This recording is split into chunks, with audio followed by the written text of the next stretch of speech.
यो हो बहसको साथमा कामना सेवा विकास बैंक, प्रगतिको आधार कामना सेवासँगको कारोबार। Registration open for +2 Science Management Humanities and Law, Lumbini College.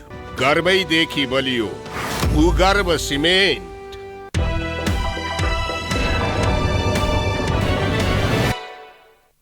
नमस्कार, यो बहसमा म यहाँहरूलाई हार्दिक स्वागत गर्दछु। जीवराम भण्डारी। आज यहाँहरू सामुन्ने उपस्थित हुनुहुन्छ ध्रुवलाल श्रेष्ठ, वरिष्ठ अधिवक्ता। यतिखेर न्यायालयमा वितण्डा मचिएको छ। यसकारण वितण्डा मचिएको छ, नेपाल बारले र सर्वोच्च बार लगायतका केही वकिलहरू प्रधान न्यायाधीश चोलेन्द्र शमशेर जबराको राजीनामाको विषयलाई मूल मुद्दा बनाएर सङ्घर्षमा छन्, आन्दोलनरत छन्।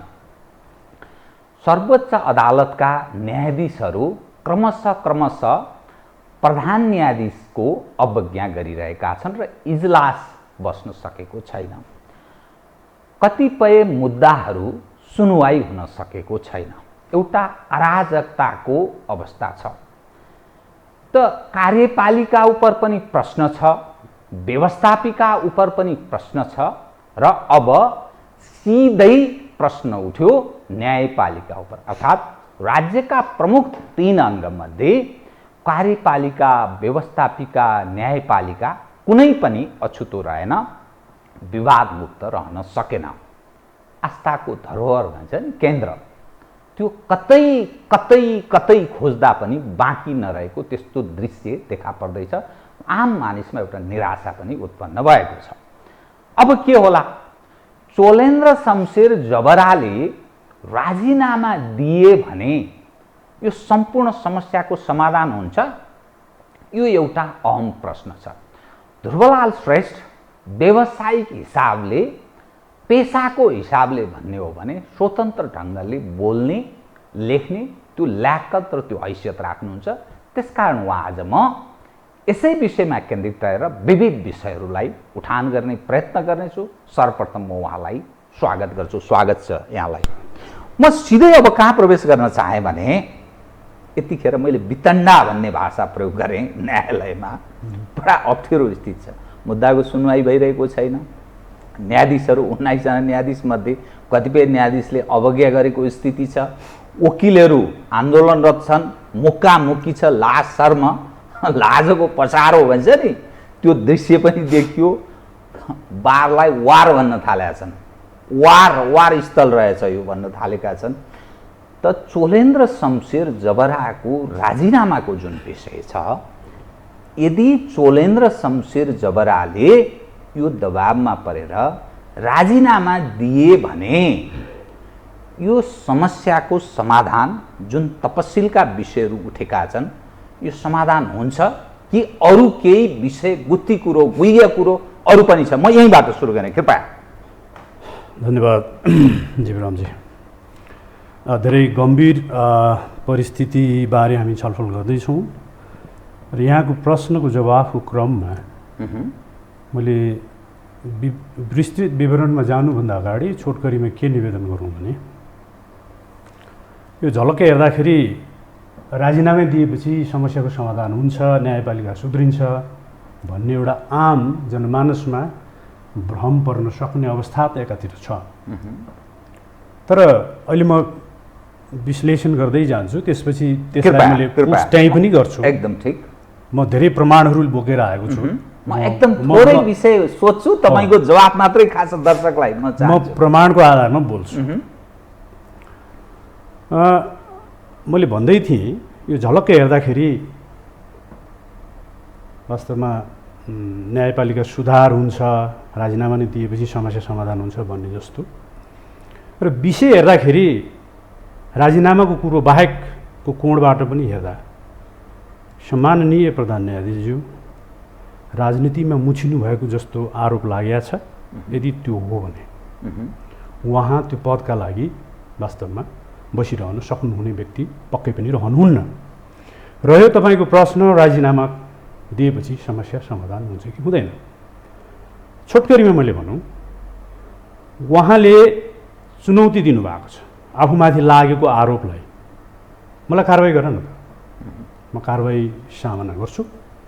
संवैधानिक तरिका मलाई महाभियोग लगाऊ, संविधानले जे बाटो देखाएको छ, प्रक्रिया के हो, सिद्धान्त के हो, सो बमोजिम म एज अ चिफ जस्टिस त्यसलाई सामना गर्न तयार छु भनेर उहाँले सम्बद्ध राजनीतिक दल, संस्था, जेसुकै भन्नुहोस्, उहाँहरूलाई एक किसिमको चुनौती दिनुभएको छ। र यसलाई थप रूपमा मैले भन्नुपर्दाखेरि यस बिचमा अब भनौँ न राजीनामा तुरुन्तै दिनु पर्यो भन्ने आवाजहरू उठे। आवाज मात्रै उठेनन्, न्यायपालिकामा हडताल चलिरहेको छ, धरना आदि इत्यादिको कार्यक्रम भइरहेको छ। र यहाँले अघि भन्नुभयो नि अवज्ञाको कारणले इजलास समेत बस्न सकेको छैन, तर मैले यहाँ अलिकति सच्याएँ यहाँलाई, यो अवज्ञाको कारणले इजलास नबसेको होइन।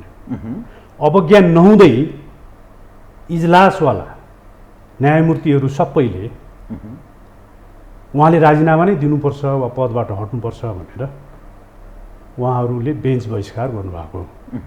अब यो कस्तो हो, कानुनशास्त्रले यसलाई के भन्छ, हाम्रो समाजले यसलाई के भन्छ, समाजलाई यसको असर के परेको छ, हामी विस्तृतमा कृपया मैले यो राजीनामाको प्रकरण के हो भनेर भन्नुपर्दाखेरि तपाईँले समाधान हुन्छ भनेर सोध्नुभयो।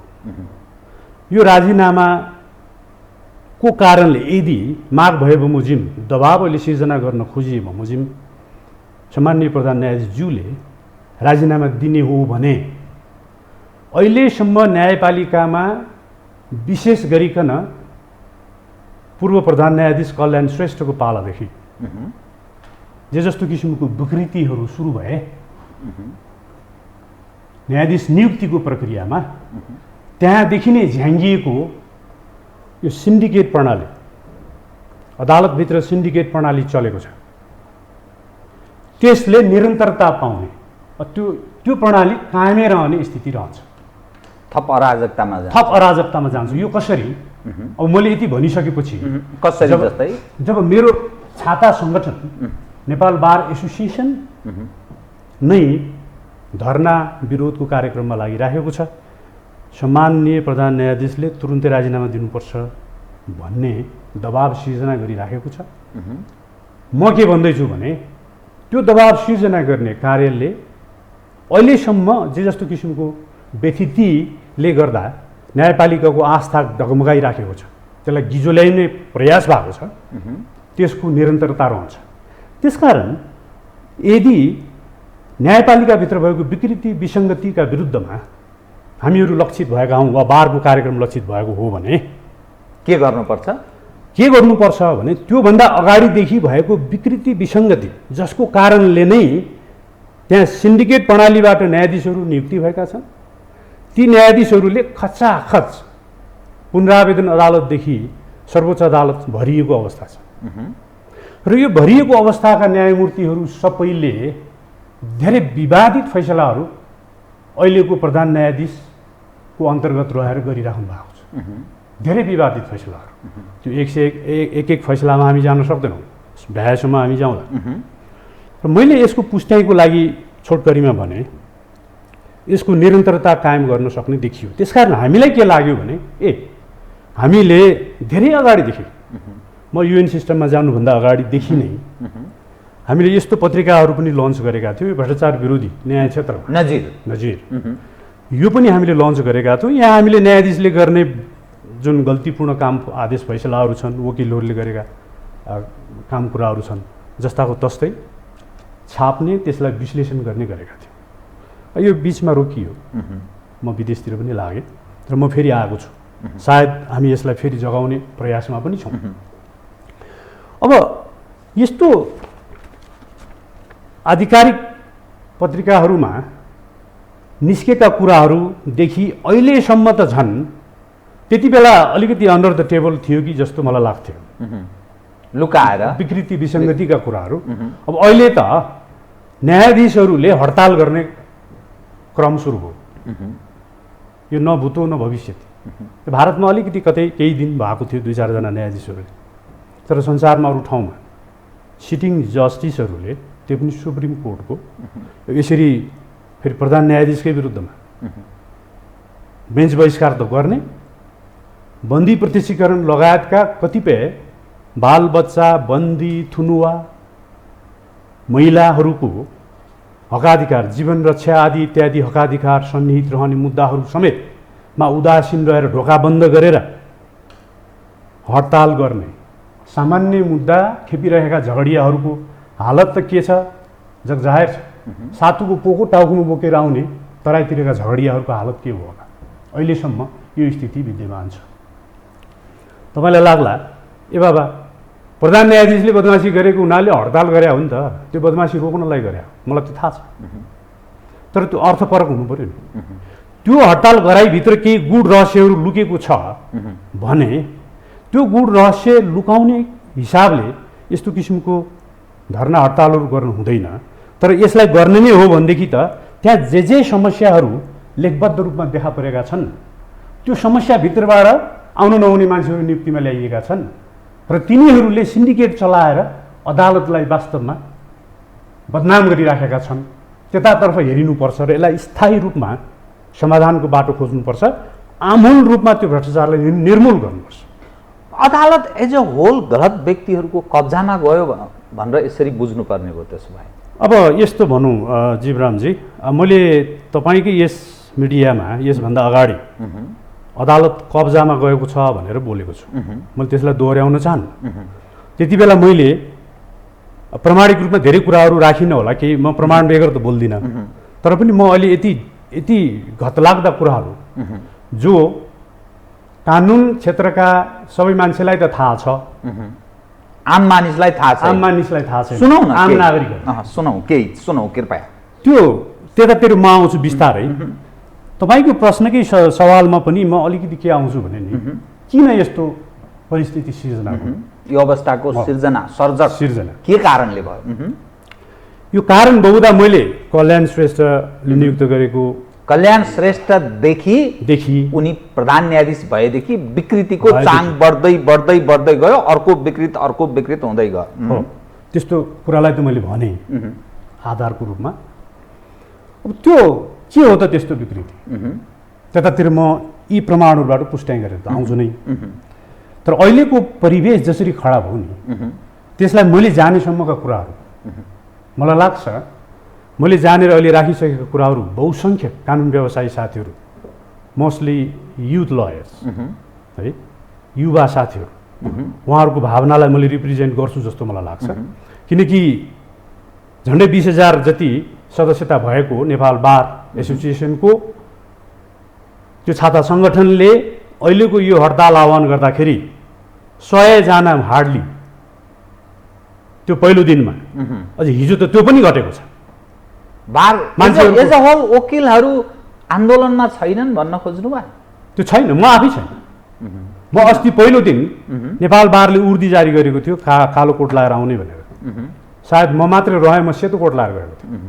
म सेतै कोट लाएर गएको थिएँ साथीहरूलाई हेर्नलाई, साथीहरूको कस्तो किसिमको जिज्ञासा, कस्तो किसिमको एउटा डेडिकेसन रहेछ भ्रष्टाचार निर्मूलन गर्नको लागि अदालतमा व्याप्त भएको भनेर हेर्नलाई मैले अचम्मको कुराहरू देखेँ थिएँ। अचम्मका मान्छेहरू है, प्रतिगामी त भनेनन्।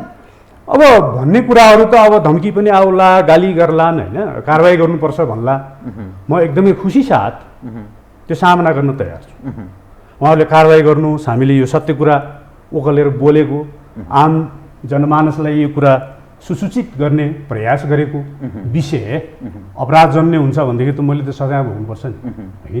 उहाँहरू त्यो मुद्दा चलाउन सक्नु होला वा के विवाद उठाउन सक्नु होला, त्यो उठाउन सक्नुभयो भनेदेखि त मैले अँगार माझ्ने अवसर त पाउँला नि फेरि त्यति बेला। अनेक दृश्य देखेँ भन्नुभयो, के देख्नु? त्यो के हो भने त्यहाँ जो विवादित मान्छेहरू जसले यस पूर्व यो संसद विघटनका मुद्दाहरूमा जस्तो अन्टसन्ट एउटा विधिशास्त्रले समायोजन गर्न नसक्ने कुराहरू उठाए, जस्तै तपाईँलाई भनौँ बेन्च रोज्ने प्रथा हो, न्यायाधीशहरूको हुर्मत लिइयो, ती न्यायाधीशहरू व्यक्तिगत रूपमा अयोग्य थिए वा उनीहरूले कुनै बदमासी फैसला गरेका थिए, त्यो आफ्नो ठाउँमा होला वा नहोला, मैले उदाहरण मात्र दिनु खोजेँ यहाँलाई। बसेको बेन्च पूर्ण इजलासलाई यी न्यायाधीशहरू भयो भने हामीले मुद्दा हेर्दैनौँ भन्ने प्रथा त्यहाँ बसालियो। यो विधिशास्त्रको दृष्टिकोणले धेरै आपत्तिजनक कुरा हो। कुनै पनि कानुनको विद्यार्थीले यसलाई एबिसिडी को थियो भन्ने सवाल होइन, सिस्टम के हो, सिद्धान्त के हो, त्यसलाई हामीले हेर्नुपर्ने हो नि कानुनको विद्यार्थीको नाताले। त्यो एउटा प्रथा बस्यो, केही दिनसम्म बेन्च चल्न सकेन, डेडलकको स्थिति आयो। फेरि बारका प्रतिनिधिहरूले होइन उहाँहरूले भने बमोजिम गरिदिनुपर्छ, डेडलक फकाउनुपर्छ भन्ने दबाब हो। यस्तो गर्न त मिल्दैन नि, यो त यो कानुनको सिद्धान्त प्रक्रिया नर्म्सले मान्दैन, यसलाई विधिशास्त्रले यसलाई स्वीकार गर्दैन भनेर त्यही बेन्चलाई कन्टिन्युटी दिने प्रयास गरिनुपर्नेमा अर्को बेन्च फर्म गर्नुपर्छ भन्ने कुराको सल्लाह मसिरा भयो र त्यसै बमोजिम बेन्च फर्मेसन पछि भयो। यस बिचमा अझै अचम्मको कुरा तपाईँलाई सुन्नु, पक्षका चाहना अनुसारको व्यक्तिहरूको चाहना, यसलाई के भन्नुहुन्छ तपाईँहरू? मैले यो कुरा खुलासा गरेँ, अब आम नागरिकहरूले के भन्ने, गठित बेन्च फल्ना राखेदेखि ठिक हुन्छ नत्र हुँदैन भनेपछि त त्यो फलना राखेपछि ठिक हुन्छ पनि भनिएन, तर फलनालाई राख्नु भएन भनियो, हामी मान्दैनौँ भनियो। र 5 जनाको संवैधानिक इजलास रहँदाको अवस्थामा के गरियो जीवरामजी भने अरू सहकर्मी न्यायमूर्तिहरूले उहाँहरूले छोड्न मान्नु भएन। 2 जना जो त्यो इजलासमा बस्न पाइँदैन, उहाँको इजलासमा हामी बहस पैरवी गर्दैनौँ भनेर कानुन व्यवसायी साथीहरूले जे कुराहरूको दावा लिनुभयो, अडान लिनुभयो, उहाँहरूले पनि मान्नु भएन। त्यसमा आदेश भयो 2 किसिम। यहाँ ताजुब लाग्दो कुरा यो सुन्नुहोस्, अब यो सबै यो अहिलेको राजीनामा प्रकरणमा जोडिएर आउने कुरा हो। कानुनका विद्यार्थीहरूले यो जान्दछन्, बुझ्दछन् र मलाई लाग्छ मैले यो प्रमाणिक रूपमा अहिले भनिसकेपछि आम नागरिकहरूले पनि यो कुरा बुझ्नुपर्छ, बुझ्नेछन्। म के भन्दैछु भने 5 जनाको इजलासमा विरोध भयो, 2 जनाहरूले छोड्नु भएन। हामीले किन छोड्ने? उहाँहरूले आदेशै गर्नु, हामीले छोड्नुपर्ने कारण छैन। फेरि अरू 2 जनाले के भन्नुभयो भने तिमीहरूले छोड्नुपर्छ, छोड्दा राम्रो, तिमीहरूले छोड्दैनौ भने हामी छोड्छौँ इजलास भनेर उहाँहरूले आदेशै लेख्नुभयो। 4 जनाको आदेश आयो। हेर्नुहोस् है, अब यहाँ यस्तो पनि हुन्छ, म अझै पुष्टै गर्दैछु। 4 जनाको आदेश एकदमै कन्ट्राडिक्टरी आदेशहरू आए। इजलास त 5 जनाको छ, प्रधान न्यायाधीशज्यू पनि त्यहाँ हुनुहुन्छ। कहिल्यै पनि मेरो जीवनकालमा मैले युएन सिस्टममा जोइन गर्नुभन्दा अगाडि युएन ह्युमन राइट्समा मैले 18 वर्ष त यहीँ वकालत गरेर गएको। म यो पत्रिका आदि इत्यादि चलाएर लडिराखेकै मान्छे हो। मैले त्यस्तो आदेश 5 जनाको संयुक्त इजलासमा 2 जनाको एउटा आदेश, 2 जनाको एउटा आदेश अनि 1 जना न्यायाधीश हराउने, त्यो 1 जना आदेश, 1 जना न्यायाधीश, प्रधान न्यायाधीश जसले त्यो संवैधानिक इजलासलाई लिड गरिराख्नु भएको छ, उहाँको आदेश कुनैतर्फ 2 जना छुट्टा-छुट्टै न्यायाधीशहरू भएर भएको छुट्टा-छुट्टै आदेशमा कतैतर्फ पनि उहाँको संलग्नता नदेखिने र त्यो कुरा त्यत्तिकै हराउने। त्यो न्यायिक क्षेत्रमा त्यसलाई हामीले एनेक्डोट भन्छौँ, किस्सा, त्यो ठुलो किस्सा हो। त्यो हाम्रो यो सम्मानित सर्वोच्च अदालतभित्रको मिसिल फाइलमा त्यस्तो आदेशहरू भएको हामी देख्न पाउँछौँ, त्यो भएको छ। अब यो किन यस्तो भयो भइसकेपछि, अब यो यस्तो स्थिति आइसके पछाडि अनि राय परामर्श बारले दिँदाखेरि अर्को इजलास फर्मेसन भयो, अर्को इजलास फर्मेसन भयो र फर्मेसन भइसकेपछि बहस, त्यो मुद्दाको बहस पैरवीको क्रममा अर्को डेभलपमेन्ट के भयो फेरि भने नयाँ एकदमै कानुन शास्त्रको विकास भयो। त्यो के भयो? त्यो मुद्दामा प्रतिपक्ष भनेर सभामुखलाई पनि प्रतिपक्ष बनाइएको थियो, झगडिया प्रतिपक्ष निवेदकहरू हो। अब अहिलेको right honourable prime minister Sher Bahadur देउवाज्यूको नेतृत्वमा दायर भएको मुद्दा थियो नि, उहाँहरूले सभामुखलाई पनि विपक्ष बनाउनु भएको थियो। सभामुखले कानुनी सल्लाह माग्ने क्रममा यो ताजुब लाग्दो कुरो सबैले सुन्न जरुरी छ र जान्न जरुरी छ। के छ हिडन कुराहरू अदालतभित्र, के कति कारणले अहिले समग्र कानुन व्यवसायी साथीहरू अहिलेको अभियानमा नेपाल बारले आह्वान गरेको अवज्ञा कार्यक्रममा सामेल हुन सकेका छैनन्। म यो बेली विस्तार खुलाउँदैछु। कानुन व्यवसायी साथीहरू, मैले अघि को थिए, के रहेछ त्यस्तो मान्छे को आएको देख्नुभयो, तपाईँले सोध्नुभयो नि, तिनै साथीहरू जसले निवेदकहरूलाई प्रतिनिधित्व गर्नुभएको थियो वा विपक्षीहरू पनि छन् कोही, उहाँहरूलाई कानुनी सल्लाहको लागि सचित्र सभामुखज्यूको कार्यकक्षमा बोलाइयो, त्यसलाई टेलिकास्ट गरियो, उहाँहरूले कानुनी सल्लाह दिनुभयो। त्यसरी कानुनी सल्लाह दिनेमा त्यति बेलाको निवेदकको तर्फबाट वकालत गर्ने साथीहरूले पनि उहाँ कानुनी सल्लाह दिनुभयो। यो कुनै पनि लिगल सिस्टममा दुईटै पक्षलाई सल्लाह दिने सिद्धान्तलाई त्यो सिस्टमले स्वीकार गर्दैन। हामी कहाँ भयो? अब भएको भइगयो। एक दुई विवाद निस्क्यो, विवाद यतिसम्म निस्क्यो कि आचार संहिताको विषय पनि त्यहाँ आकर्षित हुन्छ। बिल्कुल म आउँदैछु, अनुशासनको विषय म आउँदैछु। बहसकै क्रममा के कुरा निस्क्यो भने यो आचार संहिता कार्यान्वयन गर्ने त महाधिवक्ता, बार काउन्सिलको चेयरम्यान, उहाँले त्यो कुरा उठाउनु भयो, यो म कारवाही गर्छु, यस्तो गर्न पाइँदैन भन्ने कुरा उठाउनु भयो। मैले उहाँलाई फोन समेत गरेँ, तपाईँ नहट्नुहोस्, यस्तोमा कारवाही गर्नुहोस्। सिटिङ महाधिवक्ता, यस सिटिङ महाधिवक्ता सामान्य त्यति बेला तत्कालीन खड्गप्रसाद ओलीजी प्राइम मिनिस्टर हुँदाको पालामा नियुक्त महाधिवक्ता, उहाँले भन्नुभयो कारवाही हुन्छ भनेर। दिन बित्दै गयो, केही पनि भएन। त्यसकारण पहिला जे जस्तो किसिमको दायित्व वहन गर्ने कामबाट पहिलाका महाधिवक्ताहरू पनि चुप थिए, उहाँ पनि चुक्नुभयो, उहाँले पनि केही गर्न सक्नु भएन। बार काउन्सिल निरीह हो, केही गर्दै गरे। अब अनौठो कुरो के हो भने दोहोरो वकालतनामा त्यसरी गर्ने, अनि आइसकेपछि यही मुद्दामा फेरि बहस पनि गर्ने, अनि बहस भइसकेपछिको अवस्थामा जुन परिणाम आयो नि, अदालतले त वास्तवमा निकास त दियो। त्यो निकास के थियो, त्यसमा के कुरा गल्ती छ आदि इत्यादि त्यो फैसला भइसकेको हुनाले अहिले म समय लिन्न दिँदाखेरि मैले तपाईँको अघिको प्रश्नमा यही जोड्न खोजेको हुँ। तिनै साथीहरूको ठुलो स्वर, तिनै साथीहरू अग्रपङ्क्तिमा अहिलेको हडतालमा। त्यसकारण यो राजीनामा तत्काल दबावयुक्त ढङ्गले तत्काल तिमीले राजीनामा दिनुपर्छ भनेर मागिएको अवस्थालाई बहुसङ्ख्यक कानुन व्यवसायी साथीहरूले सशङ्कित रूपमा हेरे। के भयो? जस्तै हामीसित धेरै अभियानहरू चलेका छन्, न्यायपालिका शुद्धिकरणको अभियान इन्डिपेन्डेन्टली साथीहरूले चलाउनु भएको छ आदि इत्यादि धेरै संस्थाहरू छन्। त्यसरी चलाउँदाखेरि पनि तिनै साथीहरू त्यहाँ हाबी हुने। त्यसकारण खास न्यायपालिका शुद्धिकरणका लागि चरित्र भएका र त्यसको आवाज उठाउने, त्यसलाई कन्ट्रिब्युट गर्ने साथीहरूको समावेशी त्यहाँ हुन नसक्ने त्यस्तो स्थिति त छँदै थियो नै। अहिले यो हडताली कार्यक्रममा पनि त्यही साथीहरूको बाहुल्यता त्यहाँ देखिसके पछाडि साथीहरूले यो आह्वानलाई शङ्काको दृष्टिले हेरेर सामेल हुन सकेनन्।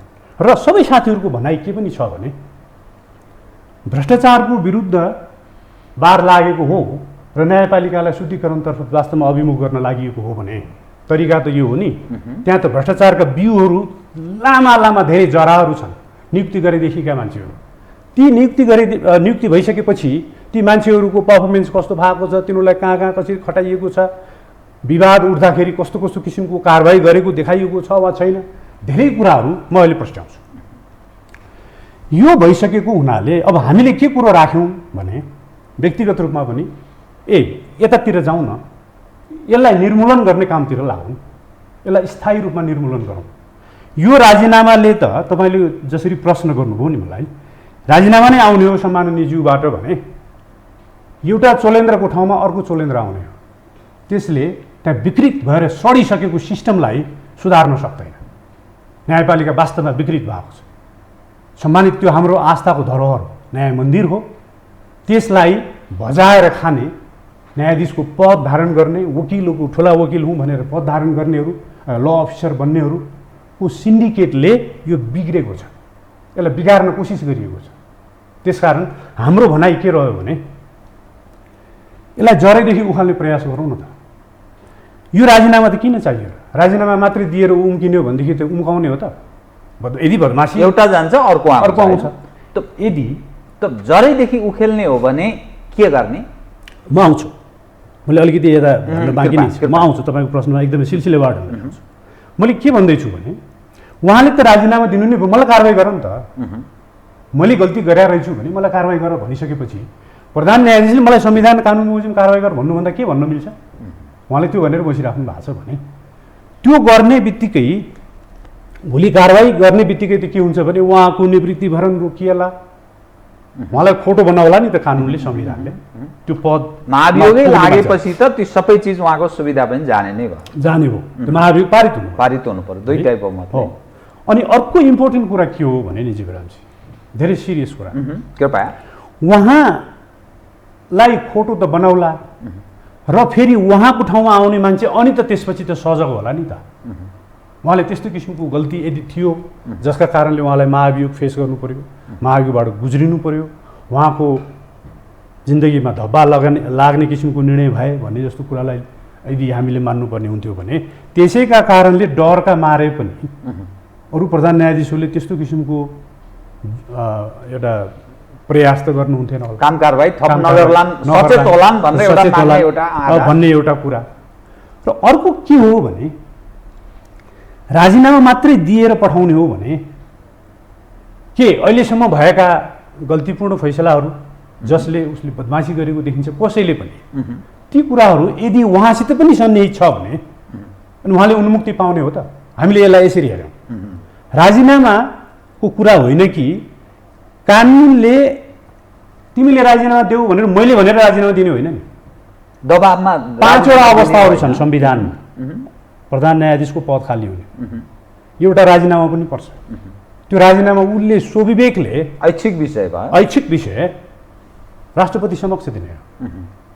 कसैले दे भनेर गरेको राजीनामालाई कसरी राजीनामा हुन्छ? त्यो कोएर्सनमा राखिएको होला, धम्की ग्रहण गर्नु हुँदैन, त्यसलाई स्वीकार्नु हुँदैन, दबाबको राजीनामालाई ग्रहण गर्नु हुँदैन, अर्थात् दबाबमा राजीनामा दिनु हुँदैन। उसो भएदेखि त। र अर्को कुरो के पनि आयो भने नि संविधानले न्यायाधीशहरूले गल्ती गरेमा न्यायाधीशहरूलाई कारबाहीको व्यवस्था गर्दैको अवस्थामा यदि सडकबाट उठेको आवाजले न्यायाधीशहरूलाई राजीनामा दिन बाध्य तुल्याउने हो भने हामी त कानुनकर्मीहरू हौँ नि, यो रुल अफ लको सिद्धान्त कहाँ जान्छ? भोलिका दिनमा यस्तै सडकबाट उठाउनु पाउने भयो नि। अहिले उहाँले राजीनामा दिने बित्तिकै 19 जना न्यायाधीशहरू जसले बेन्च बहिष्कार गरेर बसिराख्नु भएको छ, जनताहरूको बन्दी प्रत्यक्षीकरणलाई समेत हकलाई समेत कुण्ठित पार्ने गरेर उहाँहरूले बेन्च बहिष्कार गर्नुभएको छ। त्यस्तै गरेर माथि घर मण्डलामा लाखौँ जुलुस जम्मा गरेर तिमीले राजीनामा दियो भनेर दिने हो सबैले? त्यही स्थिति निम्ताउन खोजेको बारले। हाम्रो चासो त्यहाँनिर यसलाई कानुनसम्म ढङ्गले विरोध गरौँ। उहाँ राजनीतिमा मुछिएको जुन आरोप अनुसार जुन विवाद उठेको छ त्यो अनुसार उहाँ राजनीतिमा मुछिएको हो यदि भने र उहाँले आफैले चुनौती दिइराख्नु भएको छ कि मलाई महाभियोग लगाएर हेर म सामना गर्छु भनिसकेपछि त्यो नै कानुनको प्रक्रिया हो, सिद्धान्त हो। त्यसलाई नअपनाइकन हठात तिमीले राज्यमा भर्खरै देऊ भनेर भन्नुको कारण के हो भने नि मैले बुझेअनुसार यस अगाडि सिन्डिकेट चलेको छ, सिन्डिकेटको प्रभाव छ, अदालतलाई गिजोल्ने प्रयास भएको छ, अदालतको त्यसको अक्षुण्णता, त्यसको आदर्शलाई भनेर मैले जसरी भने नि त्यसलाई के भनेर पनि हामीले बुझौँ भने उहाँ भइन्जेल जे जति न्यायाधीशहरूले जे जति ठुला ठुला धनराशि वा विवादास्पद कानुनको सिद्धान्त विधिशास्त्रीय सिद्धान्तभित्र नपर्ने गरिकन जे जस्ता मुद्दाहरूमा फैसला आदेशहरू भएका छन् उहाँले एक्लै गर्नुभएको हो। त्यति बेला त लाई मिली भयो नि सबैसित। कयौँ यतिका समय लामो समयसम्म के कस्ता फैसलाहरू छन् भएका त्यहाँ? मिलीभगतमा सबै भयो विगतमा। त्यति बेलासम्म पनि उहाँहरूको मिलीभगत नै छ। दुर्भाग्यवश उहाँहरू सम्माननीय ज्यूले सायद उहाँले राजनीतिक मान्छेलाई ल्याएर मेरो राजनीतिक क्षेत्रमा पनि केही दबदबा रहोस् भनेर केही कुरा गर्नुभएको थियो भने हो भन्नु पर्यो। अब त्यो अवस्थाले साँच्चै नै प्रधान न्यायाधीशले राजनीतिमा मन्त्री नियुक्ति गराउने कुरा यदि हो भनेदेखि त त्यो त कायम रहन सक्ने कुरो त भएन, त्यो त जसरी पनि जाने भयो। भनिसकेपछि त्यो घडी पूर्वको अवस्थासम्ममा सँगसाथमा लाइमिली गरेका फैसला आदेशहरू र त्यसबाट जे जस्तो किसिमको गाल अबगाल फाइदा बेफाइदा जे भएका थिए होलान् वा हुन्थ्यो होलान् त्यसलाई चटक्क बिर्सेर अब के भयो भने यो त ओह्रालो लागेको मृगै हो, लाई बाछोले खेद्छ भने जस्तो गरेर यो जसरी पनि जाने भयो, अब यसलाई जाने गरौँ भन्नेतर्फ त्यो सिन्डिकेटमा लागेका वकिलहरू पनि लागे, त्यो सिन्डिकेटमै समाहित हुने न्यायाधीशहरू पनि लागे भएको यो। त्यसो गर्दाखेरि के हुने भयो? सिन्डिकेटले चलाइराखेको जस्तो किसिमको सिन्डिकेटको बरकरारिता त्यहाँ छ त्यसले गति अझै तेज लिने हो, अझै मजबुत, अझै मजबुत। सिन्डिकेटलाई अझै मजबुत पेच कस्ने, अझै मजबुत। किनकि गलत तरिकाले नियुक्ति गरिएका मान्छेहरू प्रधान न्यायाधीशकै कुर्सी ताकेर हिसाब गरेर अङ्कगणितको आधारमा नियुक्ति गरिएका मान्छेहरू त्यहाँ चाँडै आउने भए। चाँडै आइसकेपछि फेरि यो सिन्डिकेटमा प्रभाव पार्ने साथीहरूको मनसुबा के पनि रह्यो भने अब हामीले नै यो मान्छेलाई निकाल्न सक्छौँ र हामीले प्रधान न्यायाधीशलाई निकाल्न सक्छौँ भने भोलि आउने तिमी प्रधान न्यायाधीशले हामीसित कुरा नसुनेर हुन्छ। हामी को हौँ?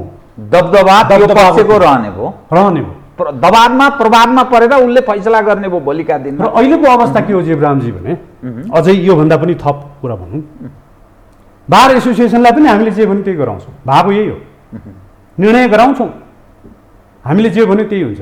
प्रधान न्यायाधीशलाई पनि दबाउन सक्छौँ, अरू मान्छेलाई आउनेको लागि पनि बाटो खुला गर्न सक्छौँ। यो कसले गराइरहेछ? यो बार पनि प्रभावमा पर्छ, न्यायालय प्रभावमा पर्छ, यो सारा सिन्डिकेट यो आन्तरिक तागत हो कि बाह्य हो कि कुनै राजनीतिक शक्ति हो कि अथवा अदृश्य के तागत हो? राजनीतिक सबै चिज खतम पारिरहेछ। राजनीतिक शक्ति दोषी पहिलो चरणमा छ। सबभन्दा ठुलो दोषी त राजनीतिक दलका नेताहरू नै हुन्, किनकि उहाँहरूले जे जस्तो किसिमको साजिसपूर्ण ढङ्गले न्यायाधीशहरूको नियुक्ति गर्ने प्रयास भयो त्यति बेला कल्याण श्रेष्ठको पालादेखि उहाँको प्रयासलाई मलजल गर्ने काम राजनीतिक दलका नेताहरूले गरे। यसमा खड्गप्रसाद ओलीजी पनि जिम्मेवार हुनुहुन्छ, अहिलेको right honourable prime minister Sher Bahadur Deuba पनि जिम्मेवार हुनुहुन्छ। उहाँहरू उम्किन सक्नुहुन्न। वास्तवमा उहाँहरूको प्राइमरी के अरे रेस्पोन्सिबिलिटी छ, उहाँहरूले गल्ती गर्नुभएको छ। एक म आउँदैछु, अर्को कुनै बाह्य शक्ति हो कि भनेर तपाईँले उयो एमसिसी जस्तो हुने हो कि भन्ने जस्तो कुरा गर्नुपर्ने अवस्था म देख्दिनँ। त्यो किन देख्दिनँ भने यो पेसामा दबदबा गरिराख्ने कानुन व्यवसायी साथीहरू जसरी दबदबा आफ्नो चलिराखेको छ त्यसरी नै चलाइराख्नका लागि दुईटा खेमाबाट म तपाईँलाई नाम लिन्न, दुईटा खेमा प्रभावशाली छ नेपाल बार एसोसिएसनमा।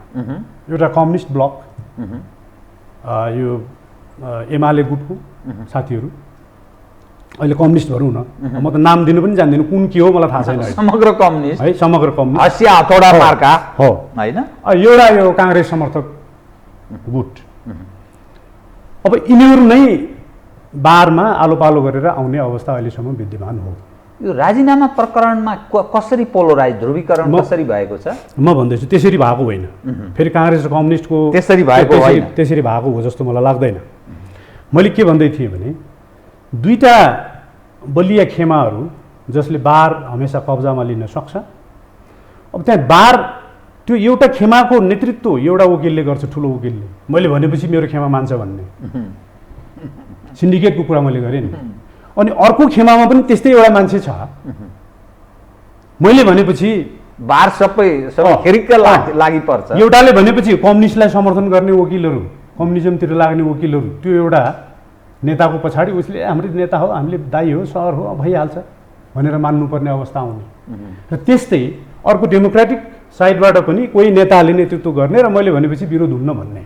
अनि यिनीहरूको बिचमा जहिले पनि मुद्दा लेना देना आदि इत्यादि सबै साँठगाँठ चल्ने, सहमतिमा सब फेरि देखिँदा फरक देखिने तर खाने मामिलामा सबै मिलेर खाने, ठुला ठुला सबै मुद्दाहरू हेर्नुहोस् को मान्छेले वकालत गरेको सेटिङमा हुन्छ। यो सबै त्यो सबै सेटिङमा लेनदेन हुन्छ। र न्यायाधीशहरू त्यही चरित्र। अब यहाँ के हो जीवरामजी व्यथा भनेदेखि किनकि त्यो व्यथा मैले भोगेको हुँ। यिनीहरूले भन्ला विदेशमा बसेर भर्खरै आएको छ, यसले के बोलिरहेको छ। तर तपाईँ युएनमा काम गर्नुभयो नि, लिगल एडभाइजर, त्यो होइन म च्यालेन्ज गर्ने कसको के? म त त्यहाँ इन्डिपेन्डेन्ट तपाईँले रोल प्ले गर्नु। त्यहाँ जानु नि, म लिगल फिल्डमै छु, म त्यहाँको वकिल न्यायाधीशहरूसित नै काम गरेर बसेँ मान्छेको है। त्योभन्दा अगाडि त म 18 वर्ष त्यहीँ वकालत गरेँ हो नि। म यो पत्रिका चलाएर बसेँ मान्छेको है। मेरो टिम थियो, डेमोक्रेटिक लयर्स एसोसिएसन थियो त्यति बेला, अनि फेरि पछि एउटा अर्कोले चलायो, त्यसपछि यो त्यतिकै रोकियो। मैले के भन्दै थिएँ भने एउटा गुटको नेतृत्व एउटाले गर्ने, एउटा त्यो समूहलाई म प्रभाव पार्न सक्छु भन्ने, अर्को गुटको नेतृत्व एउटाले गर्ने त्यो प्रभावमा पार्न सक्छु भन्ने, अनि तिनै मान्छेहरूको नेतृत्वमा यो अहिले तुरुन्तै राजीनामा दिइहाल्यो भन्ने। त्यो कारण के हो भने देख्यो हामी को हौँ, हामीले भनेपछि बार पनि जे भन्यो त्यही मान्छ, जे भन्यो त्यही गर्छ। त्यसको दृष्टान्त दिन्छु म। हडताल सुरु हुनुभन्दा अघिल्लो दिनमा अहिलेको मेरो बारको अध्यक्ष मैले पनि भन्नुपर्छ, बारको अध्यक्षको एउटा अभिव्यक्ति आएको छ। उहाँले प्रष्ट रूपमा के भन्नुभएको छ भने राजीनामा मात्रैले समस्या समाधान हुँदैन, यसको विहङ्गम, यसलाई समग्र रूपमा यसको जन्डेश्वर श्रेष्ठ नेपाल बार एसोसिएसन अध्यक्ष, यसको समग्र रूपमा यसको विकृति सुधार गर्नको लागि सबै आयामहरूमा हामीले हेर्नुपर्छ र हामीले ध्यान दिनुपर्छ। राजीनामा मात्र यसको विकल्प हो भनेदेखि नेपाल बारले विचार गर्छ भन्ने जस्तो कुरा गरेको भोलिपल्टै रातारात त्यो पर्सेप्सन उहाँहरूको फेरियो र उहाँहरू हडतालमा उत्रिनु। मलाई लाग्छ मेरो जानकारीमा भएसम्म उहाँहरूले कुनै पनि राज्यभरिका इकाइ प्रतिनिधिहरूलाई वा इकाइको एक्जिक्युटिभ मेम्बरहरूलाई सँगै राखेर यो हडताल गर्ने वा नगर्ने भन्ने विषयमा सल्लाह गर्नुभएको छैन। उहाँले सल्लाहकार परिषदको सल्लाहमा भन्दै हुनुहुन्छ, सल्लाहकार परिषदको सल्लाह उहाँहरूले लिनुभयो। बाहिरको इकाइले समर्थन गरेका छैन, मान्दैन भने के हुन्छ? जस्तै हामीले त मानेको छैन। त कति प्रतिशत वकिलहरू कानुन व्यवसायीहरू आन्दोलनमा छन् भन्ने तपाईँको बुझाइ? सबै छैनन् भन्न खोज्नुभयो? 1/4 पनि नहोला, त्यति कमजोर अवस्थामा छ। अलि हेर्दै थाहा हुन्छ नि कतिजना मान्छे बसेका छन्। हार्डली 100जना मान्छे पनि पुग्दैन, पहिलो दिनमा पनि त्यति नै थियो होला लगभग। त्यसपछि हिजो झन् घटेको छ, आज कतिजना हुनुहुन्छ मलाई थाहा छैन। जबकि 20,000 वकिलहरू छन् लगभग, हामीसित सङ्ख्या त्यो छ। अनि मैले भने नि उहाँहरूले यस्तो किसिमको संवेदनशील विषयमा निर्णयमा पुग्नुका लागि सबै युनिटका साथीहरूसित सल्लाह मसिप्टा त लिनुपर्ने हो नि, उहाँले लिन सक्नु भएको छैन। र मलाई लाग्छ यो नेपाल डेमोक्रेटिक ल एसोसिएसनले पनि केही आफ्नो धारणा व्यक्त गर्दैछ। सायद उहाँहरूले अलि डिफरेन्स छ होला, उहाँहरूले पनि साथ दिनुभएको छैन, उहाँले दिनुभएको छैन।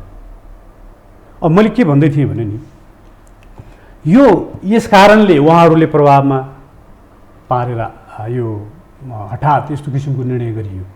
र यो निर्णय गर्ने बित्तिकै त तपाईँले अघि भन्नुभएको जस्तो एकजना चोलेन्द्रजी जानुहुन्छ, अर्को चोलेन्द्रजी आउनुहुन्छ र पद्धति त त्यही रह्यो नि। विकृत तरिकाले आफ्ना मान्छे भनेर नियुक्ति गरिएको मान्छे, एकदमै इमान हुनुपर्ने मान्छे, उच्चतम नैतिकता भएका मान्छेहरू नियुक्त गर्नुपर्ने ठाउँमा नैतिकता हुँदै नभएको प्रमाणित हुन्छ है। त्यो एकजना मान्छे बारको अध्यक्ष हुन्छ, बारको अध्यक्ष सिजेको पोर्टफोलियो भन्दा बारको अध्यक्षको पोर्टफोलियो कम हुँदैन। अझै अन्तर्राष्ट्रिय एरिनामा हेर्ने हो भनेदेखि त बारको अध्यक्षलाई नै ठुलो मान्छ, recognise personality as a whole. बारलाई छोडेर बारबाट कार्यकाल समाप्त नहुँदै उहाँ महाधिवक्ता हुनुभयो। महाधिवक्तालाई पनि त्यत्रो कार्यालयलाई पनि छोडेर उहाँले राजीनामा दिनुभयो र भोलिपल्ट उहाँ प्रधान न्यायाधीश हुने क्यालकुलेसनमा सर्वोच्च अदालतमा नियुक्त हुनुभयो। हरिकृष्ण कार्कीजी मेरो साथी नै हुनुहुन्थ्यो, उहाँ हामी पेसामा छँदा हरिकृष्णजी मेरो कुनै रन्जित छैन उहाँसित, तर सैद्धान्तिक रूपमा वकालत चोलेन्द्र शमशेर जबराले कार्यकाल पुरा गरे त्यसपछि हुने हरिकृष्ण कार्की, यदि चोलेन्द्र शमशेर जबरा बिचैमा राजीनामा गर्न बाध्य हुने स्थिति आयो भने दीपक कार्कीले केही महिना फेरि प्रधान न्यायाधीश खाने, केही समयका लागि मात्रै हो। त्यसमाथि पनि कस्तो स्थिति आउन सक्छ भने यो पनि म भनौँ, यस अगाडि गोपाल पराजुली र दीपक राज जोशीलाई जे जस्तो गरियो नि त्यहाँ राजनीति चल्छ। त्यसकारण यस्तो स्थिति आउनुमा जिम्मेवार त राजनीतिक दल र नेताहरू नै हुन्, मैले भनिसकेँ। त्यहाँ राजनीति फेरि चल्छ किनकि त्यहाँ सेटिङ गरेर पठाइएका मान्छेहरू छन्। दीपक कार्की हुन पाउँदैन, उहाँ कामु सामु हुनु छोडे भने पनि हुनु होला, कामु सामु त्यस्तो हुनु होला, कामु सामु मात्रै हुनु त्यो सम्भावना मैले देखेको। फेरि चोलेन्द्रले राजीनामा दिए उहाँले दिनुभयो भने मैले देखेको, मेरो अनुमान गलत पनि होला, तर म त्यो गलत हुन्छ जस्तो मलाई लाग्दैन किनकि यस पूर्वको इतिहासले त्यो भन्छ। उहाँहरूलाई त्यत्तिकै आउने जाने गराइयो र बिदा गराइयो। अब यहाँनिर यो पनि बुझ्नुहोस्, आम नागरिकहरूले यो बुझ्नु जरुरी छ, राजीनामाकै कुरो गर्ने हो भनेदेखि त गोपाल पराजुले पनि दियो नि, दीपकलाई पनि छोड्न लगाइयो नि, परिवर्तन भयो त, शुद्धिकरण आयो त न्यायपालिकामा।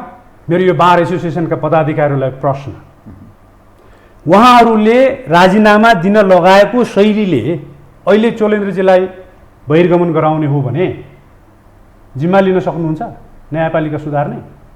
योभन्दा अगाडि संविधान बमोजिम गठनै नभएको न्याय परिषद गठन भएको थिएन।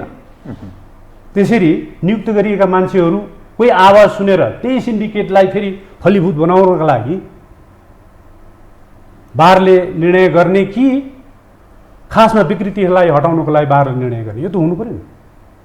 अब मैले उदाहरण दिएँ, गोपाल पराजुलीले राजीनामा दियो, के सुधार भयो? दीपक राज जोशीलाई राजीनामा दिन लगाइयो, के सुधार भयो? विकृति बढ्दै गयो नि। यही हुन्छ यदि कानुन र विधिको प्रक्रिया अनुसार अहिलेको राइट अनरेबल चिफ जस्टिसलाई वास्तवमा बहिर्गमनका लागि बाध्य तुल्याइन्छ भने अर्को मान्छे आउँछ, त्यही चलेको अलिक दूषित जुन एउटा वातावरण छ नि, त्यही दूषित वातावरणभित्रको व्यवहारमा त्यो प्रधान न्यायाधीश फस्छ, उसले पनि केही गर्न सक्दैन। यो स्थिति भएको हुनाले हाम्रो भनाइ के हो भने नि, व्यक्तिगत रूपमा मेरो र मेरा समर्थक साथीहरूको पनि भने संविधानले नै महाभियोग लगाउने व्यवस्था गरेको छ। यदि कसैले र उहाँ आफैले मलाई महाभियोग लगाएर हेर नि त म सामना गर्छु भनिराखेको अवस्थामा बलात् पठाउने गलत्याउनु भएन। गलत्याएर उहाँ मात्रै गलत्याइने कुरो असंवैधानिक, एकदम असंवैधानिक प्रक्रिया हो। बार जस्तो संस्थाले, वकिलहरूको संस्थाले संविधानको प्रक्रिया अनुसार, कानुनको प्रक्रिया अनुसार नगएर फुल हुज्जतको तरिकाले विधिको शासन, कानुनी राजको तपाईँले कुरा गर्नुभयो, मैले त्यो कानुनी राजको कुरा गरेँ। र यसरी हटाउँदाखेरि के हुने भयो भने फेरि अर्को मान्छे त त्यसरी नै आउने भयो। त्यसरी आउँदाखेरि मैले अघि उदाहरण दिइसकेँ। अहिले हडतालमा बस्ने न्यायकामी जनताहरूलाई न्याय दिनबाट विमुख गराउने सबै न्यायाधीशहरूलाई तिमीहरू पनि हट भनेर हुल पस्यो भने के हुन्छ? त्यसै गराउन खोजे हो। एउटा जवाब दिनुहोस् त, जो 19 जना न्यायाधीश छन् सर्वोच्च अदालतका, यिनले इजलास बहिष्कार गरेका छन्। हेर्दा हेर्दै एउटा विषय छ बालटारको जग्गा प्रकरण, जसमा नकुल सुवेदी भन्ने एकजना न्यायाधीश छन्। उनी ससुरालीमा कोही बिरामी भयो भनेर त्यो मुद्दा नहेरिकन उनी ससुरालीतर्फ गएर लागे, बिदामा बसिदिए। बालटारको जमिन प्रकरण जहाँ माधव कुमार नेपालको नाम मुछिएको छ, त्यसै गरी डाक्टर बाबुराम भट्टराईको मुछिएको छ, अर्थात् ललिता निवास जमिन प्रकरण भनेर भनिन्छ, बुझिन्छ। अब त्यो जो अनुशासन आचार संहिता न्यायाधीशको पनि त होला नि, होइन? एउटा सामान्य मानिसले मात्रै यो देशको ऐन कानुन संविधान मान्नुपर्ने, अरूले नमान्ने, न्यायमूर्तिहरूले नमान्नुपर्ने त भन्ने होइन होला। यस्तो अवस्थामा प्रधान न्यायाधीशले के गर्नुपर्छ? लामो समयदेखि अब अवरुद्ध छ, सर्वोच्च अदालत ठप्प छ, हेर्दा हेर्दैको मुद्दा नि हेरिएको छैन, सम्पूर्ण सुनुवाई स्थगित छ, मानिसलाई मर्का परेको छ।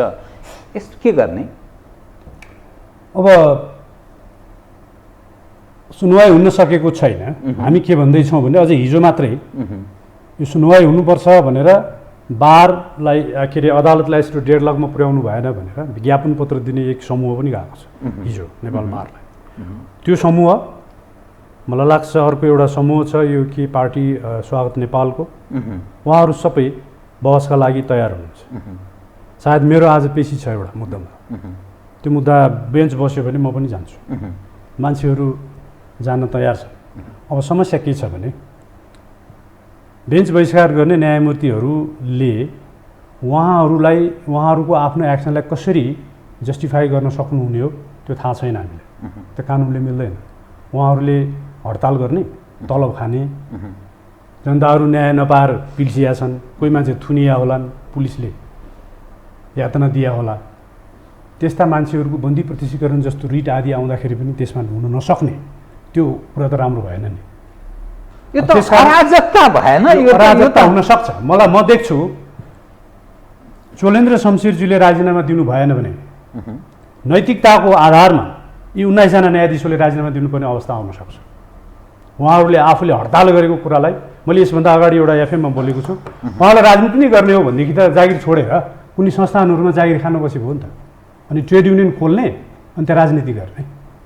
अहिले अदालतमा बसेर यत्रो तमाम नागरिकहरूको यस्तो आस्थाको मन्दिरलाई यसो गर्न पाइन्छ? त्यो पाइँदैन। ठिक छ, प्रधान न्यायाधीशले गल्ती गर्नु भएको छ भने उहाँहरू काम गर्दै गर्नुहोस् न, गल्ती भयो भनेर कारवाही गर्ने निकाय, उहाँले मलाई कारवाही गर भनिराख्नु भएको छ नि, कारवाही गर्ने निकायले गर्नु पऱ्यो नि, त्यस्तो हो नि। त्यसकारण अब मैले कृपया यो सबै कुराहरूभन्दा समय नपुग्ला जस्तो लाग्यो। यो राजीनामा ठिक होइन र त्यहाँ विकृति विसङ्गति झाँगिएर बसेको छ, त्यसलाई छोपिएको छ। त्यसलाई छोप्ने क्रममा नै यस्तो किसिमको हठात निर्णय गराउन बाध्य पारिएको छ, जहाँ छोप्नका लागि हो, जहाँ बहुधा कानुन व्यवसायीहरूको संलग्नता छैन भनेर मैले निवेदन गरेँ नि। त्यो छोप्नका लागि म प्रमाणित गर्छु। कृपा। त्यो किनभने यो राजीनामा प्रकरणमा यो एउटा प्रतिवेदन जो अहिले हरिकृष्ण कार्कीजीको संयोजकत्वमा बनेको प्रतिवेदन हो भनिएको छ, यति धेरै मोटो छ। न्यायपालिकामा हुन सक्ने विकृति विसङ्गति अनियमितता वा भ्रष्टाचार एवं बिचौलियाबाट हुने विविध विषय रहेछ। यो लेटेस्ट पेश गरेको प्रतिवेदन, यो भर्खरैको यो अन्तिम हो। यो प्रतिवेदनलाई कार्यान्वयन गर्न पनि उहाँ मान्नु भएन, उहाँले आफ्नो प्रतिबद्धता देखाउनु भएन भन्ने एउटा आधार यसलाई पनि बनाइएको छ। सम्माननीय प्रधानजीले राजीनामा दिनुपर्छ भन्ने कुरामा ठिक छ, उहाँहरूले देखाउने काम त यो गर्नुभएको रहेछ। अब यो प्रतिवेदन बन्यो कसरी, यो प्रतिवेदनमा छुट्यो के कुराहरू, अचम्मको कुरा फेरि जस्तै भन्दाखेरि नै यिनीहरूले अनलाइन सल्लाह पनि मागे, विद्युतीय माध्यमबाट सल्लाह परामर्श दिने भनेर सबैलाई दियो। मैले पनि दिएको छु, यो यसमा रेकर्डेड छ, मैले पठाएको छु। मैले के भनेको छु भने समिति संयोजनको जिम्मा जसलाई दिइयो उहाँ नै विवादित हुनुहुन्छ, उहाँले के गर्नुहुन्छ, यसको धरातल नै कमजोर छ। अर्थात् हरिकृष्ण कार्कीजीलाई उहाँको नियुक्ति नै विवादित छ। बारलाई लात मार्नुभयो, महाधिवक्ताको कार्यालयलाई लात मार्नुभयो, अनि सर्वोच्च अदालतमा प्रधान न्यायाधीश यस्तो यस्तो अवस्था सिर्जना भएको अवस्थामा त अझै चाँडै प्रधान न्यायाधीश हुने क्यालकुलेसनमा उहाँ प्रवेश गर्नुभयो भने अब मैले सिन्डिकेटको कुरा गरेँ, त्यो सिन्डिकेटकै प्रभावमा उहाँ भोलि प्रधान न्यायाधीश पनि हुने, उहाँले नै गरेको देखाउने भन्ने हिसाबमा यो तानाबाना बुनियो, यो अनुसन्धान गरियो र यसलाई कार्यान्वयन गर्नलाई अहिलेको प्रधान न्यायाधीशले तदारुकता देखाउनु भएन भन्ने किसिमको एउटा आधार पनि बनाइयो। यहाँ मैले के निवेदन गरौँ तपाईँको मिडिया मार्फत भने यसमा मैले जे जस्तो किसिमको राय दिएको छु वा म जस्ता सयौँ वकिल न्यायाधीशहरूले दिएका होलान्, त्यो अनलाइन दिएको रायलाई कहीँ पनि इन्कर्पोरेट गरिएन। मैले प्रमाणसहित बोलिराखेको छु। आफू खुसी प्रकृतिको अर्थात् व्यवहारिक पनि छैन हो। यहाँ यस्तो छ उस्तो धेरै कुरा लेखिएको छ। धेरै कुरा लेखिएकोमा अझै प्रश्न के पारौँ भने धेरै कुरा यो अब आगामी दिनहरूमा गर्नुपर्ने भनेर जस्तो भाषामा लेखिएको छ भए, तर अब आगामी दिनहरूमा यी कुरातर्फ ध्यान दिनुपर्छ भन्ने भाषामा यो प्रतिवेदन तयार गरिएको छ। तर यसभन्दा अगाडि गरिए भएको कुराको प्रभाव के छ, त्यो जड समस्या हो कि होइन, न्यायपालिकामा भएको विकृति त्यसलाई इङ्गित गरिएको छैन, त्यसलाई इङ्गित पनि गरिएन, त्यसलाई समाधान गर्न के उपायहरू अपनाइन्छ त्यो कहिले पनि लेखिएन। अब यहाँनिर यसले के कुरालाई अन्डरमाइन गर्यो भने कल्याण श्रेष्ठको पालामा नियुक्ति भएको न्यायाधीशहरू, अझै त्योभन्दा पनि अगाडि लैजाउँछु तपाईँलाई, दामोदर शर्माको पालामा पनि झन्डै 70-72 जना, यो बडुवासित बडुवा बाहिरबाट त 20 जना जति कति भएको हो, उहाँको नियुक्ति भएको छ। त्यो नियुक्तिको पालामा हो, नियुक्ति पाउने पश्चात नियुक्ति भएका न्यायमूर्तिहरू, उच्च अदालतका न्यायमूर्तिहरू, त्यति बेला हडतालको दिन थियो, नेपाल बन्द थियो। अझै नेपाल बन्दको दिनमा लाभा लस्कर लाएर झलनाथ खनालजी हुनुहुन्थ्यो पार्टी अध्यक्ष त्यति बेला, उहाँलाई भेटेर उहाँहरूको आशीर्वाद लिन जानुभएको छ। न्यायाधीशहरू यो कुरालाई यहाँ किन राखिँदैन, यो विवादको जड हो, यसलाई उखेल्नुपर्छ किन भनिरहेन, यसलाई यसरी छोपिएको छ। जनमानसमा के पारिएको छ नि, यत्रो पुस्तक तयार पारिएको छ, भ्रष्टाचार भएको रहेछ, अब कारवाही हुन्छ, शुद्धिकरणमा लानुपर्छ अदालतलाई भनेर। शुद्धिकरणका लागि के गर्नुपर्ने हो, त्यहाँ गर्नुपर्ने कुरामा त्यसरी छोपिन्छ।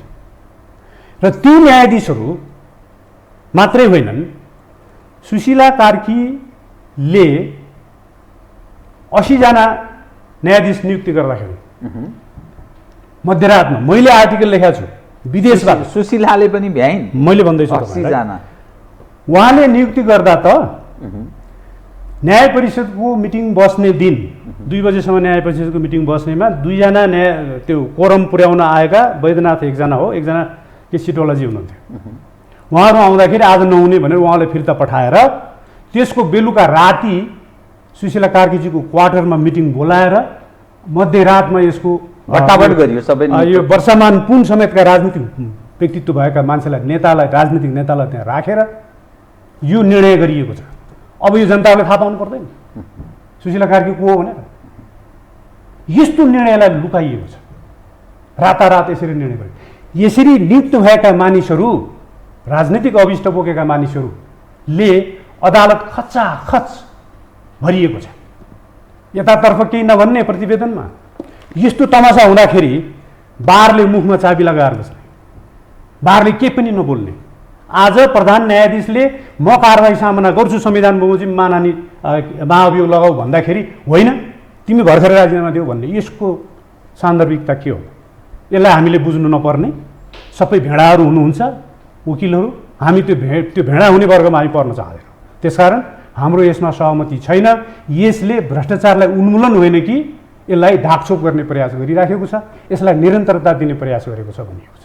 अर्थात् यो प्रतिवेदन कार्यान्वयन गर्नुको तुक छैन। उहाँ स्वयं नै हरिकृष्णजी नै त्यो प्रक्रिया पुरा गरेर उहाँ न्यायाधीशमा नियुक्त हुनु भएको छैन। त्यसकारण यसको जरुरी छैन, औचित्य छैन भन्ने मैले के गुड कुरा तपाईँलाई भने। ठिक छ, यहाँ धेरै लेखिएको कुराहरू पनि कार्यान्वयन होला नि, तर न्यायाधीश भएर राजनीतिक विचारले त्यहाँ पुग्ने मान्छेहरूले राजनीतिक विचारले भोलि फैसला आदेशहरू लेख्ने कुरामा यो प्रतिवेदनले असर गर्दैन। तिमी त यो यसरी नियुक्त भएर आएको रहेछौ भन्ने कुरा हेरेर फर्केर हेर्दैन भने त्यसले त्यो भ्रष्टाचारको उन्मूलन गर्छ भनेर सोच्ने कसरी? प्रतिवेदन समस्याको जरामा गएन, त्यसकारण यो देखाइयो। तपाईँले अर्को के देखाउन खोज्नु भयो? अब एउटा कुरो यसैलाई मैले के कुरामा टुङ्ग्याउँ भने ठिक छ, उहाँले अहिलेको विवादमा पर्नुभएको सम्माननीय प्रधान न्यायाधीशज्यूले यसलाई कार्यान्वयन गर्न आफ्नो प्रतिबद्धता नदेखाउनु भएको होला। तर एउटा कुरा फरक म के भन्छु भने उहाँले यसलाई कमसेकम सार्वजनिक गर्नु हो। म यसलाई ठुलो उपलब्धि मान्छु। सबैले थाहा पाउने गरिकन यो तपाईँले किन्न पाउनुहुन्छ, मैले प्रिन्ट गरेर पनि दिन सक्छु है। यसलाई सार्वजनिक गर्नुभयो, सर्वोच्च अदालतको वेबसाइटमा राख्नुभयो। अब ताजुब लाग्ने कुरा अर्को म भन्छु, त्यो के हो भने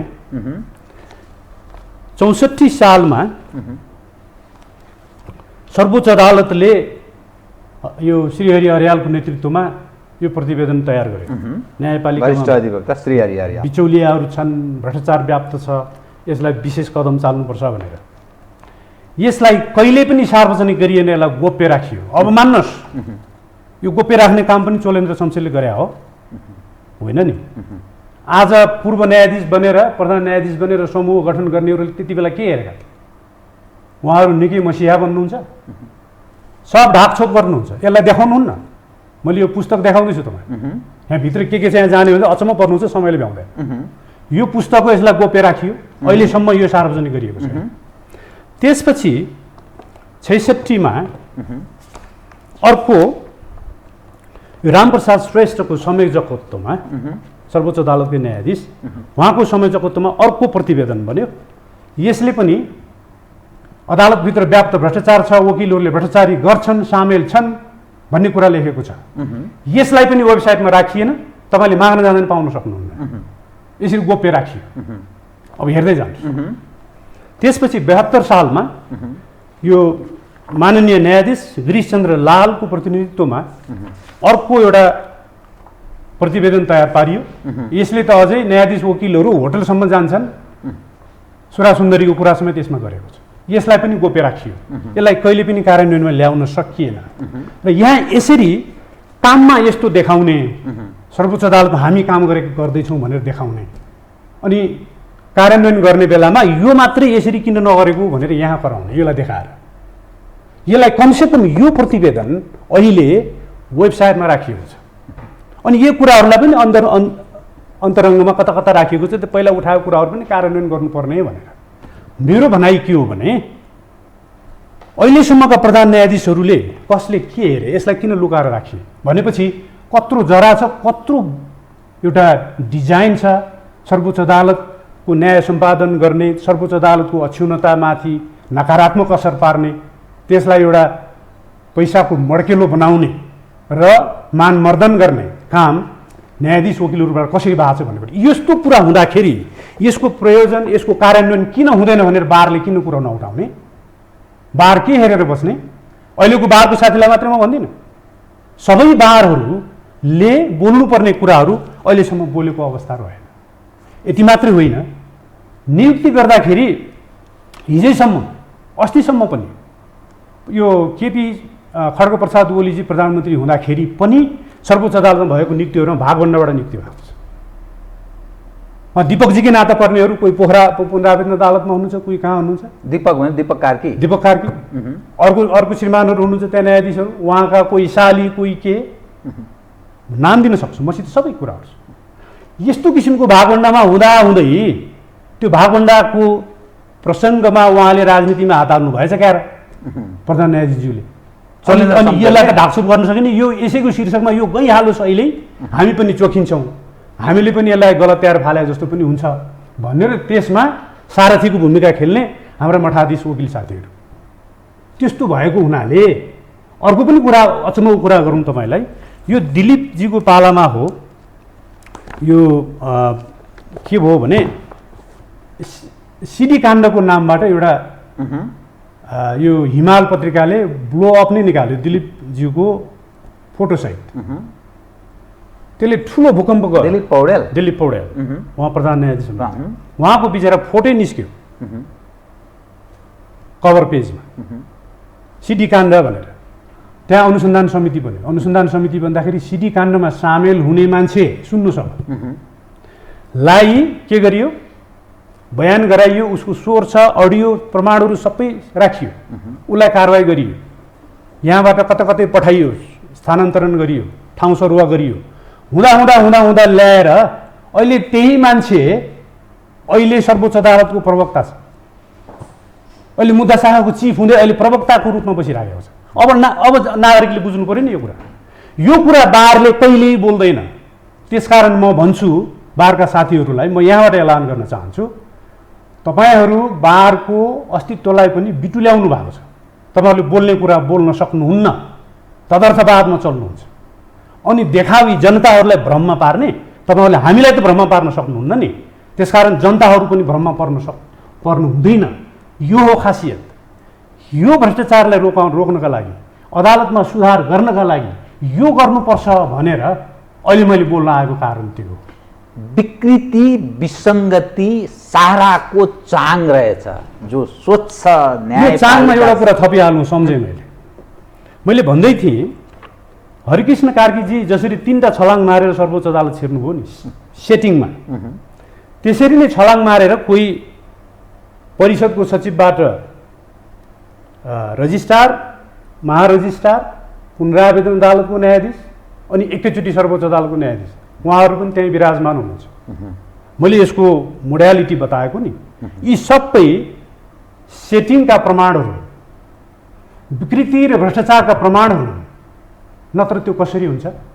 एकैपटक एकै वर्षमा 3-3 छलाङ मारेर मान्छेहरूलाई सबै संवैधानिक पद र हैसियतलाई दुरुपयोग गरेर त्यसको मजाक उडाएर अनि सेटिङमा हिसाब गरेर यो मान्छे भोलि प्रधान न्यायाधीश हुन्छ भनेर पठाउने। त्यस विषयमा त नकुल सुवेदीको विरुद्धमा जो अहिले सिटिङ जज हुनुहुन्छ सर्वोच्च अदालतमा, मलाई दुःख छ। म कानुन एउटा अफिसरको नाताले जाँदाखेरि उहाँलाई मैले न्यायाधीशै भन्नुपर्छ। व्यक्तिगत रूपमा म धेरै न्यायाधीशलाई न्यायाधीश भन्दिनँ, त्यो चेयरलाई मैले मान्नुपर्ने हुन्छ र मैले सिट नत गर्छु, श्रीमान मैले भन्नुपर्छ, त्यति मात्रै हो। बाध्यात्मक त्यसको विरुद्धमा त मेरो अजित साथी सुरेन्द्र भण्डारीजीले मुद्दा पनि हाल्नु भएको, त्यसमा म पनि बहस गर्न गएको थिएँ। त्यसलाई कुनै कारण बेगर त्यसै हठात फालियो। यो न्यायपालिका यसरी चलेको छ जीवरामजी। अनि यसमा अर्को निरुपदोष निरोला भन्नेलाई पनि त्यसरी नै ल्याइयो, फटाफट। यी मान्छेहरूले खचाखच अदालत भरिएको छ। यी मान्छेहरूलाई राम्रो अपरेसन नगर्दासम्म, यिनीहरूलाई खोजीबिन नगर्दासम्म, यिनीहरूको नियुक्तिमा संवैधानिक आधार थिएन, यसरी संविधानलाई तोडमतोड गरिएको थियो नभन्दासम्म यो हो मुहान। यो मुहानलाई उहाँहरूले बारले कहिल्यै देखेन, देखेको छ ऊ देखेको जस्तो गर्दैन। अझै समस्याको जडमा जानुपर्ने भयो। अझै विवाद त के पनि छ भने अहिलेको यो हडताल पनि किन बढ्यो अरे भन्दाखेरि यो छापाहरूमा आएको छ है। छापाहरूलाई प्रमाणको रूपमा म देखाउन सक्छु, किनकि उहाँहरूले खण्डन गर्न सक्नु भएको छैन। हिजो मात्रै पनि मैले आफ्नो स्ट्याटस पनि राखेको छु। बारका पदाधिकारीहरू कोही आफै, कोही आफ्ना कोही आफन्तहरूलाई न्यायाधीश पुनरावेदन वा कतै न्यायाधीश नियुक्तिको अफर सामान्य प्रधान न्यायाधीशसित गर्दाखेरि उहाँले मैले एक्लै त गर्न सक्दिनँ भनेर भनिसके पछाडि एकाएक यो हडताल र धरना कार्यक्रम आह्वान भएको छ भनेर यत्रो आरोप लागेको छ उहाँहरूलाई। उहाँहरू यत्रो आरोपको बिचबाट हामीले हडताल गरेका छौँ, हामीले न्यायपालिका सुधार्छौँ भनेर अहिले एउटा विग्रह सिर्जना गरिराख्नु भएको छ। यसलाई मैले सार्वजनिक गर्नुपर्ने भएको हुनाले तपाईँ समक्ष तपाईँले बोलाउनु। म अब कार्यक्रमको ठिक अन्त्यमा 1 मिनटभन्दा मसँग बाँकी रहेन, म समय एकदम छोटो भएको हुनाले त यो सारा जो समस्या देखियो नि, अब हडतालमा छन्, अर्को पक्ष यसरी मुभ गरिरहेको छ, त निकास के त अब गर्ने के? निकास यस्तो हुन्छ, हामीले भनेअनुसार एक त संवैधानिक र कानुनी प्रक्रियामै जानुपर्छ र स्थायी रूपमा भ्रष्टाचारको जरा खोतल्नुपर्छ। हामीहरूले भ्रष्टाचार गर्ने मान्छेहरूलाई कारवाही नगर भने होइनौँ, यसलाई कारवाही नगर्ने कुरालाई निरन्तरता दिने प्रयास हुन खोजियो भ्रष्टाचारको विरोधका नाममा। त्यसकारण यसलाई बढावा गर्छ भनेको। यसलाई निकासको रूपमा मैले के देख्दछु भने नि, राजनीतिक दलहरूमा समझदारी आउनु पर्यो, उहाँहरूमा सङ्कल्प हुनु पर्यो। दोषी उहाँहरू नै हो पहिला, उहाँहरूकै दलबाट भागभन्डामा वकिलहरू फटाउने, नियुक्त गर्ने आदि इत्यादि भएको हो। उहाँहरूले कमसेकम अदालतलाई यसो गर्नुहुन्न भन्ने सोचाइले अब एउटा सङ्कल्प सिर्जना गर्नुभयो भने यसको उपाय छ। जस्तै तपाईँको यो पहिल्यै केसम्म भएको छ भने नि, यो पहिला मलाई लाग्छ यो हरिप्रसादको पालामा हरिप्रसाद प्रधान, उहाँको पालामा बिपी कोइराला प्रधानमन्त्री हुनुहुन्थ्यो। बिपी कोइराला उहाँको फर्ममा प्र्याक्टिस गरेका मान्छे पनि हो। उहाँको फर्ममा प्र्याक्टिस गरेका मान्छे भएको हुनाले त्यसमा के गरियो भने, प्रधान न्यायाधीश ल्याउनुको लागि त्यति बेलाको संविधानले 2007ले के गरेको थियो भने नेपाली नागरिक नै हुनुपर्ने भन्ने व्यवस्था थियो। उहाँ दार्जिलिङको मान्छे, उहाँको फर्ममा बिपी कोइरालाले प्र्याक्टिस पनि गरेको।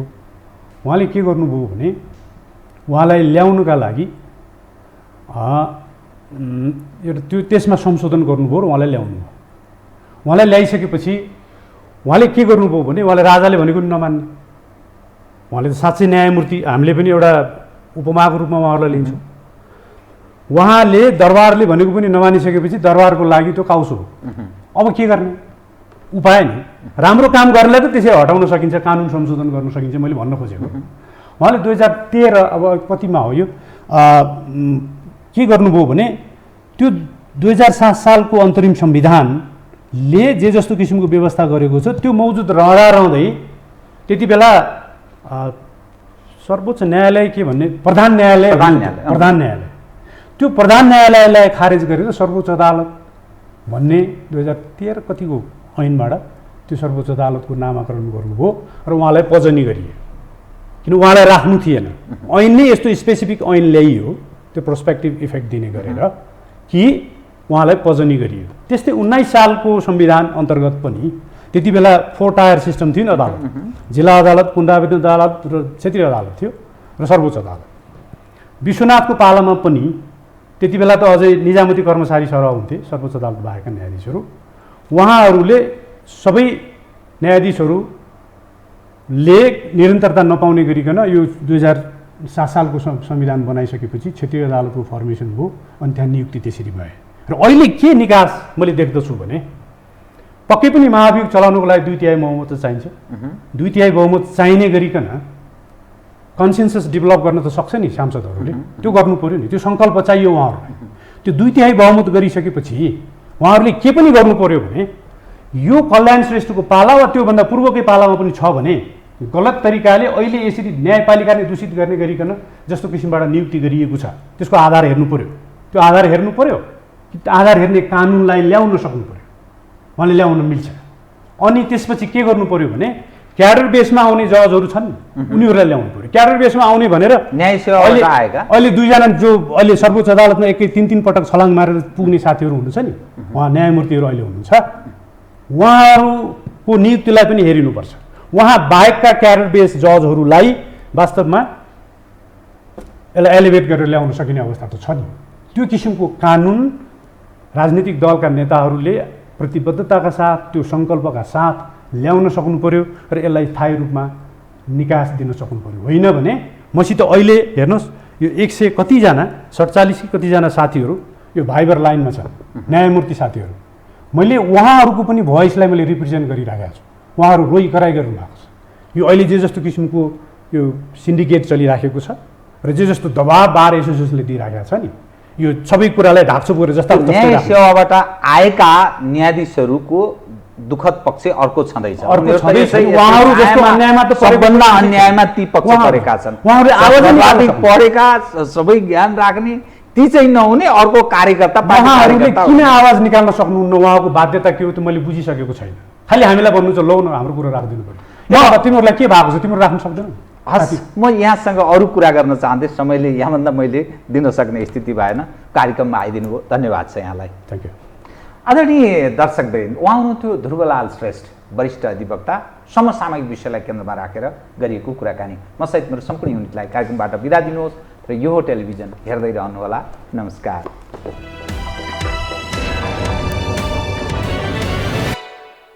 यो हो बहसको साथमा कामना सेवा विकास बैंक, प्रगतिको आधार कामना सेवासँगको कारोबार। Registration open for +2 Science Management Humanities and Law, Lumbini College. गर्वैदेखि बलियो भूगर्भ सिमेन्ट।